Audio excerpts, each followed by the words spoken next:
ഇസ്രായേലിനെതിരെ ഹൂത്തികൾ നടത്തുന്ന ആക്രമണത്തിൻ്റെ ഭാഗമായി ഈഡൻ കടലിടുക്കിലുണ്ടായ ഹൂത്തി ആക്രമണത്തിൽ ഒരു ചരക്ക് കപ്പലിന് തീപിടിച്ചു.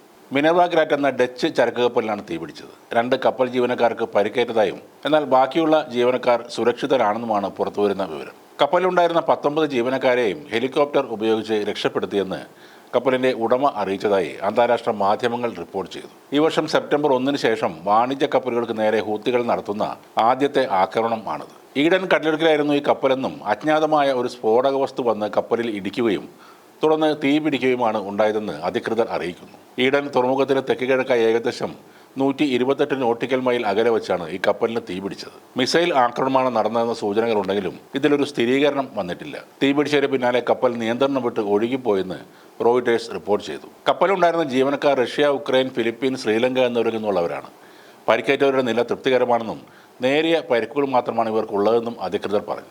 ഗാസയിലെ ഇസ്രായേൽ ആക്രമണം അവസാനിക്കും വരെ ചെങ്കടലിലെ ആക്രമണങ്ങൾ തുടരുമെന്ന് ഹൂത്തികൾ നേരത്തെ തന്നെ വ്യക്തമായി പറഞ്ഞിരുന്നു. ജൂലൈയിൽ ഹൂത്തികളുടെ ആക്രമണത്തിൽ 2 കപ്പലുകൾ തീപിടിച്ച് കടലിൽ മുങ്ങിപ്പോവുകയും ചെയ്തിരുന്നു.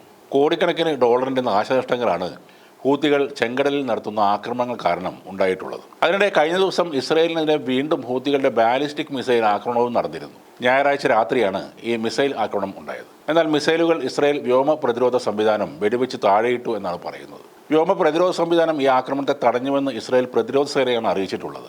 ആക്രമണത്തിൽ ആർക്കും പരിക്കേറ്റിട്ടില്ലെന്നും ഇസ്രായേൽ പറഞ്ഞു. ആക്രമണത്തെ തുടർന്ന് വെസ്റ്റ് ബാങ്കിന്റെ തെക്കൻ ഭാഗങ്ങളിൽ മുന്നറിയിപ്പ് സൈറനുകൾ മുഴങ്ങിയിരുന്നു. കഴിഞ്ഞ ആഴ്ചയിലും ഇതേപോലെ ഹൂത്തികൾ ഇസ്രായേലിനെ ലക്ഷ്യമിട്ട് മിസൈൽ ആക്രമണം നടത്തിയിരുന്നു. ടെല്ലവീവിനെ ലക്ഷ്യമിട്ടായിരുന്നു ഹൂത്തികളുടെ അന്നത്തെ ആക്രമണങ്ങൾ.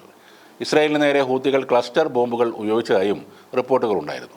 അതേസമയം ഗാസയിലെ ആക്രമണങ്ങൾ അവസാനിപ്പിക്കാൻ ഇപ്പോൾ ഏകപക്ഷീയമായ കരാർ മുന്നോട്ട് വെക്കുകയാണ് അമേരിക്കയും ഇസ്രായേലും. 21 നിർദ്ദേശങ്ങളടങ്ങിയ സമാധാന കരാർ അമേരിക്ക മുന്നോട്ട് വെക്കുകയായിരുന്നു. ഇസ്രായേൽ പ്രധാനമന്ത്രി ബെഞ്ചമിൻ നെതന്യാഹുവും അതിനെ പിന്തുണച്ചിരുന്നു. 72 മണിക്കൂറിനകം ഹമാസ് ബന്ദികളെ വിട്ടയക്കണം. ഹമാസ് ബന്ദികളെ വിട്ടയച്ചാൽ ജയിലിലുള്ള 250 പലസ്തീനികളെ ഇസ്രായേലും വിട്ടയക്കും. ഇതുൾപ്പെടെയാണ് കരാറിലെ നിർദ്ദേശങ്ങൾ. സമാധാന കരാർ ഹമാസ് അംഗീകരിച്ചില്ലെങ്കിൽ ഇസ്രായേൽ അവരുടെ ഇഷ്ടത്തിന് അനുസരിച്ച് പ്രവർത്തിക്കുമെന്നും ട്രംപ് പറഞ്ഞു. ഹമാസ് നിരസിച്ചാൽ ഇസ്രായേൽ അവരുടെ ജോലി പൂർത്തിയാക്കും എന്നാണ് നെതന്യാഹുവും പറയുന്നത്. ഖത്തറിലെയും ഈജിപ്ഷ്യൻ ഉദ്യോഗസ്ഥരും മുഖേന അമേരിക്കയുടെ നിർദ്ദേശം കൈമാറിയതായാണ് അറിയുന്നത്. വെടിനിർത്തൽ ചർച്ചകളെക്കുറിച്ച് അറിവുള്ള പലസ്തീൻ വൃത്തങ്ങളാണ് ഇത് BBC-യോട് പറഞ്ഞത്. അതേസമയം ട്രംപ് മുന്നോട്ട് വെച്ച നിർദ്ദേശങ്ങളോട് ഹമാസ് ഇതുവരെ പ്രതികരിച്ചിട്ടില്ല.